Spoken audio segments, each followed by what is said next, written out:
the unseen terror of the deep. Unmasking the biblical Leviathan, have you ever gazed out at the vast, dark ocean and wondered what secrets lie beneath the waves? What ancient, powerful beings might be lurking in the crushing blackness of the abyss? For thousands of years, one name has echoed through stories and scriptures, a name that embodies the untamable power of the deep: Leviathan. But what exactly is Leviathan? Is it just a sea monster from an old book? A myth meant to scare sailors? Or is it something more? Today, we're diving deep into the biblical texts to uncover the truth about this colossal creature, a being so mighty that only its creator could ever hope to control it. This isn't just a monster story. It's a story about power, chaos, and the very nature of creation itself. Our primary source for Leviathan comes from the book of Job, one of the oldest and most profound books in the Bible.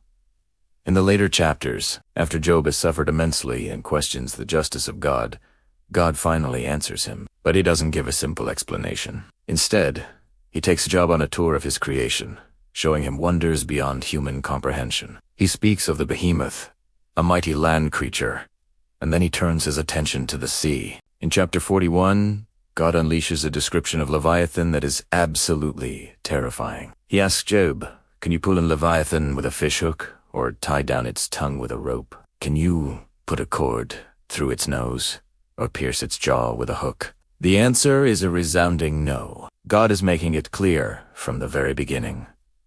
This creature is beyond human control. It's not an animal you can hunt or tame. He describes Leviathan's physical form in stunning detail. Its back has rows of shields, tightly sealed together, impenetrable. It sneezes flash with light, and its eyes are like the rays of dawn.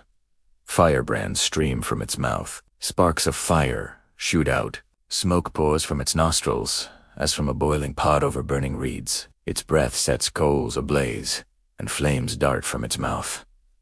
This isn't just a big whale or a crocodile. The language is poetic, yes, but it paints a picture of a creature that seems almost supernatural, a blend of a dragon and a sea serpent, wreathed in fire and smoke. Imagine the sheer terror of encountering such a beast. The scripture says, when it rises up, the mighty are terrified. They retreat before its thrashing.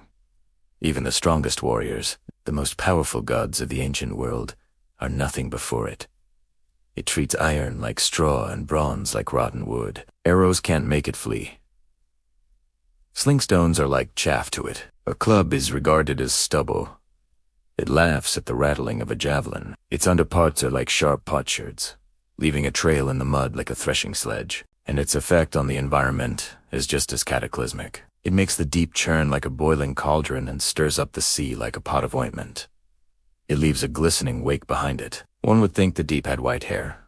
This creature doesn't just live in the ocean.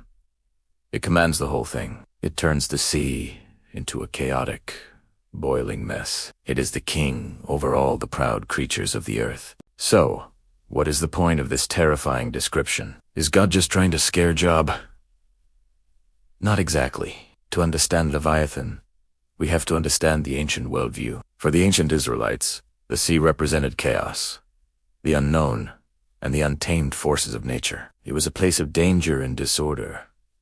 Leviathan is the embodiment of that primordial chaos. He is the ultimate symbol of a power that humanity can never, ever conquer.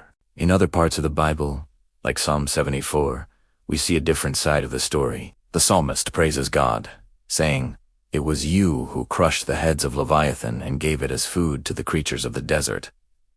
Here, Leviathan is portrayed as an enemy that God defeated in the distant past, during the act of creation itself. This connects to creation myths from other ancient cultures, like the Babylonians, where a hero god battles a sea monster to bring order to the universe. In these texts, God's victory over Leviathan is a demonstration of his supreme power. He is the one who took the wild, chaotic sea and set its boundaries. He is the one who defeated the forces of disorder to create a world where life could flourish. So, Leviathan represents the chaos that God conquered to bring about creation. Isaiah 27 gives us a glimpse into the future, a prophecy that says, "In that day, the Lord will punish with his sword his fierce, great and powerful sword Leviathan, the gliding serpent, Leviathan the coiling serpent. He will slay the monster of the sea." This points to a final, eschatological battle where God will ultimately and finally destroy the forces of chaos and evil, personified by Leviathan, once and for all. So we have these different portrayals. Leviathan as the untamable force of nature in Job, the defeated enemy of creation in Psalms, and the future foe to be destroyed in Isaiah. How do we reconcile these? They all point to a central theme. Leviathan is a symbol. It's a symbol of any power that seems too big for us to handle. It represents the chaos in the world, the forces that seem beyond our control, natural disasters, political upheaval, personal suffering, the deep anxieties that keep us up at night. These are our modern-day Leviathans. When God shows Leviathan to Job, he's not just showing off. He's teaching Job a lesson in humility and perspective. Job has been demanding answers, trying to fit God's actions into his limited human understanding of justice. God's response, through the imagery of Behemoth and Leviathan, is essentially this. You are a human. There are forces in this universe so far beyond your comprehension and control that you cannot even begin to grasp them.